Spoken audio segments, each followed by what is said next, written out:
Oh, oh, oh, oh. Ah, man. Godzilla Minus One. Godzilla Minus One. Oh, I saw it about 3 times, one of them being in IMAX, and I gotta say, it's a film that deserves all the praise it's receiving. Really, it does, from critics and fans and other YouTubers and random people in the comments. It's a film that deserves the praise it's getting. And I'm so happy to see it winning at the box office, especially as a foreign film. And as a lifelong Godzilla fan, I really did enjoy Minus One. But, I gotta say, is there such thing as the greatest Godzilla film of all time? Such thing as the best Godzilla film? Or is this just a case of recent hype really, well, making people hyped up? Well, today at Tiger Drop Films, I'm going to talk about that.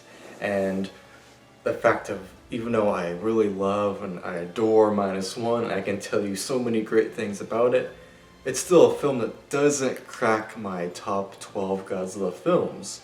In fact, here's my top 12 Godzilla films right here. You see, when I think of a Godzilla film, I think of a character that has spanned generations. 70 years at this point. And a character, a tokusatsu character, who can adapt with the times and be many things.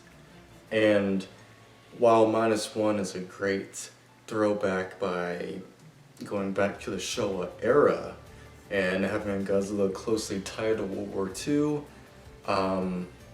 I do think that it just shows that the character is so adaptable that you can put him in any setting or even take him back to a setting a little bit before the original.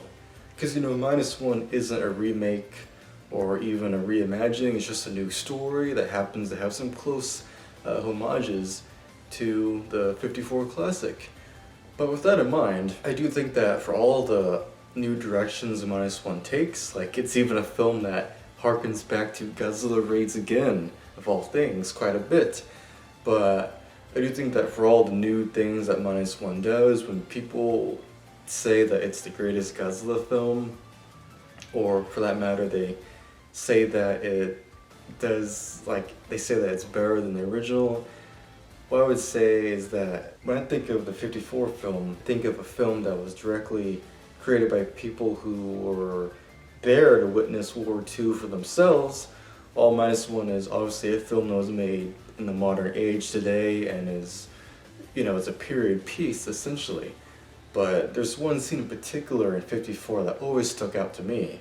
So much so that when you compare 54 to Return, Shin, and Minus One, there's one element that 54 really nails down, and what I'm talking about is the prayer for peace scene.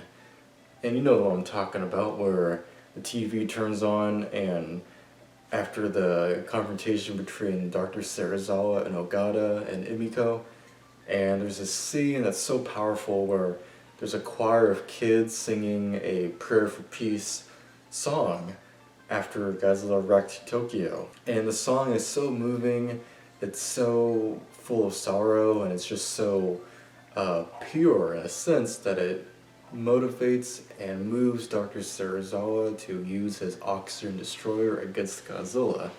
It's really a simple scene, but it's one that always stood out to me in the original Godzilla. And the fact that that one scene is so different and so distinct is why, even if you just compare the original to Minus One, the Shin to Return, it's hard to compare these 4 films that only feature Godzilla because they all do something different.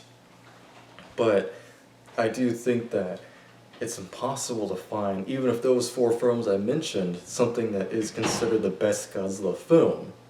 Because they all do something so different, even if the same basic concept. But it's all ultimately about putting Godzilla in a new time period or showing him as he evolves with the times. Because like with Minus One, it's a great character drama of the human cast, right? And you've heard everyone talk about it. But one thing I found really interesting was how, while Minus One is a film that you would think harkens back to the original, it also draws so much inspiration from different Godzilla films. I mean, if I didn't already say it, full spoilers, but Minus One ends exactly the same as GMK did back in 2001.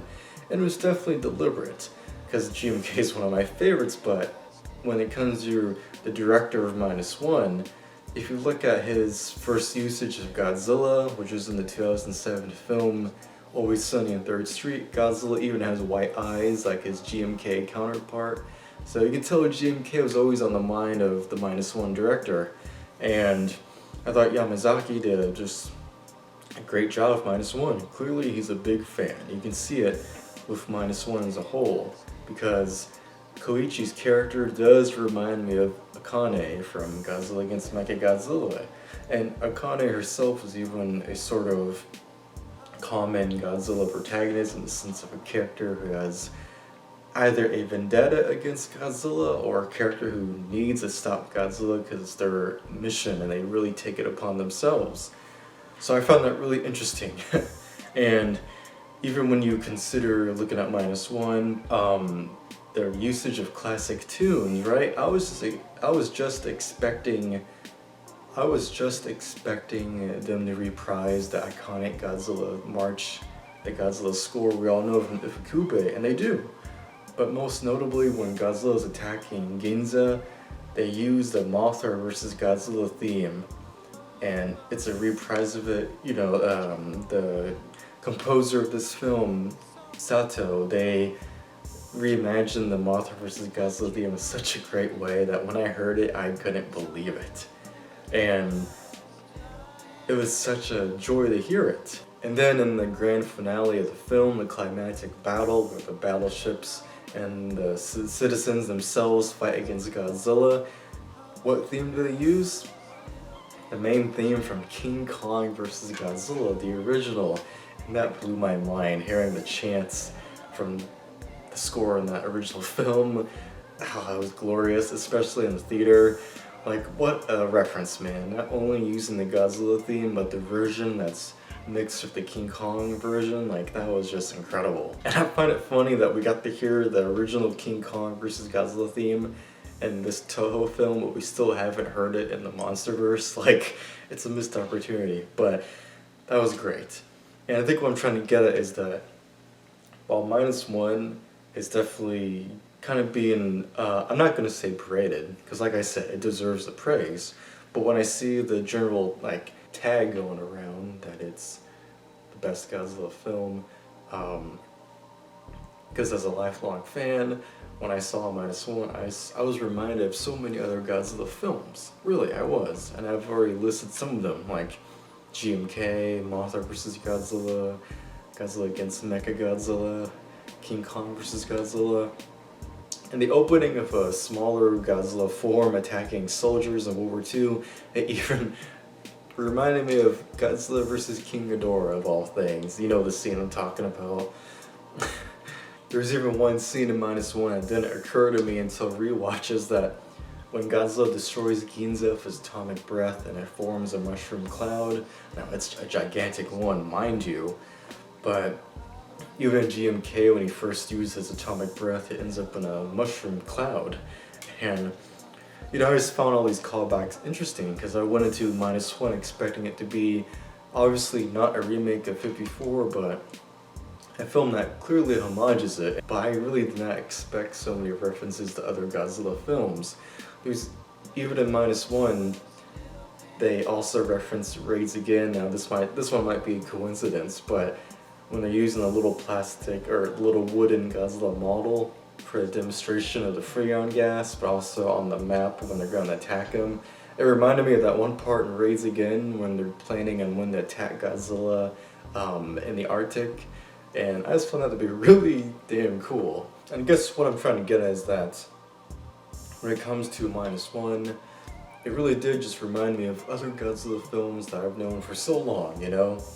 And the fact that this year I got to see not only that film, but Godzilla Tokyo SOS in theaters.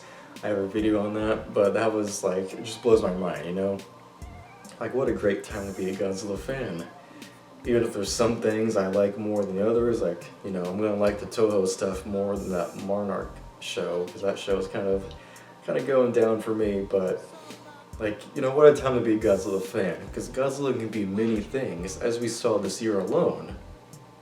The 2 Toho shorts that brought back Megalon, and then we had the Tokusatsu short that brought back Jet Jaguar, and that made me so damn happy. But Godzilla's also a Tokusatsu character, so when I think of Godzilla these days, now that I've had experience with the Ultraman franchise, which is pretty much Godzilla's brother franchise, it really makes me appreciate Godzilla in a new light, you know? He's a great companion piece to Ultraman, especially starring the same creator, E.G. Tsuburaya. But a commonality I see with Godzilla and Ultraman is that they're both long, ongoing series, but they also show the times they were created in. I mean, obviously, but it's a great way of showing why these characters can adapt through time. And so, much like with Ultraman, I genuinely do not think there's one entry that we can call a best. You know, there's no best Ultraman series or best Godzilla film, or one that's the greatest of them all. It's just so hard to pick because these characters are so adaptable.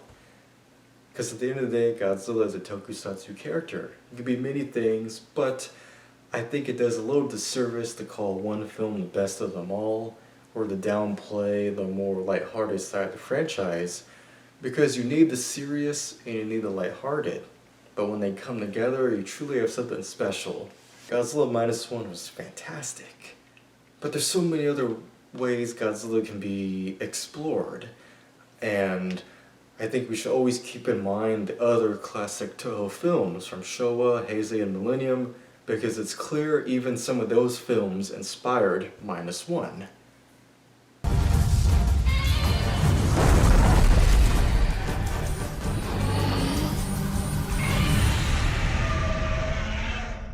I've been Tiger Drop Films, and thank you for stopping by. And stay tuned, because I got other video topics to cover, from Godzilla to Ultraman, the Yakuza, and many more. So, thanks for watching, and stay tuned and let me know what your favorite Godzilla movie is in the comments below. Take care.